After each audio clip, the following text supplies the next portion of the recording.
తాజా 30 power star Pawan Kalyan, stylish star Allu అర్జున్ల మధ్య టర్మ్స్ అండ్ కండిషన్స్ అంత బాగోలేని విషయం తెలిసిందే. ఓ ఫంక్షన్లో పవన్ పేరు చెప్పమంటే చెప్పను బ్రదర్ అని అల్లు అర్జున్ అన్న మాట పెను ప్రకంపనలు సృష్టించింది. పవన్ అభిమానులు ఎంత రచ్చ చేసినా అల్లు అర్జున్ వెనక తగ్గలేదు. ఆ మధ్యలో ఓసారి ఒక ఛానల్లో అల్లు శిరీష్ లైవ్లోకి వచ్చారు. ఈ లైవ్లో పవన్ వీరాభిమాని అయిన ఓ ఎన్ఆర్ఐ అల్లు శిరీష్ కు వార్నింగ్ ఇచ్చాడు. పవన్తో పెట్టుకోకండి, మీ అన్నకు కూడా ఇదే మాట చెప్పండి అని ఆ ఎన్ఆర్ఐ ఏకంగా లైవ్లో అనేసరికి అల్లు శిరీష్ బిత్రపోయాడు. ఎవరేమనుకున్నా సరే అల్లు అర్జున్ ఖాతరు చేయలేదు.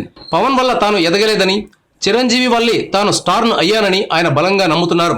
అందుకే పవన్ ఫ్యాన్స్ ఎంతగా ఇబ్బంది పెడుతున్నా పవన్ కు జై అనడానికి అల్లు అర్జున్ ఇష్టపడడం లేదు. పవన్ రాజకీయాల్లోకి వెళితే మెగా ఫ్యామిలీలో నెంబర్ 1 హీరో కావాలనే తపన అల్లు అర్జున్ లో ఉందని తెలుస్తోంది. ఈ నేపథ్యంలోనే బన్నీ ఈ సమ్మర్లో పవన్ తో తలపడేందుకు నిర్ణయించుకున్నట్టు తెలుస్తోంది. కాటమరాయుడు, దువ్వాడ జగన్నాథం సినిమాలు ఇంచుమించు ఒకే సమయంలో రిలీజ్ అయ్యే సూచనలు కనిపిస్తున్నాయి. మహాశివరాత్రి సందర్భంగా డీజే టీజర్ ను విడుదల చేశారు. కాటమరాయుడు టీజర్ 2 వారాల కిందట వచ్చి సెన్సేషన్ క్రియేట్ చేసింది. ఇప్పుడు డీజే టీజర్ ఎంత సంచలనం సృష్టిస్తుందో చూడాలి.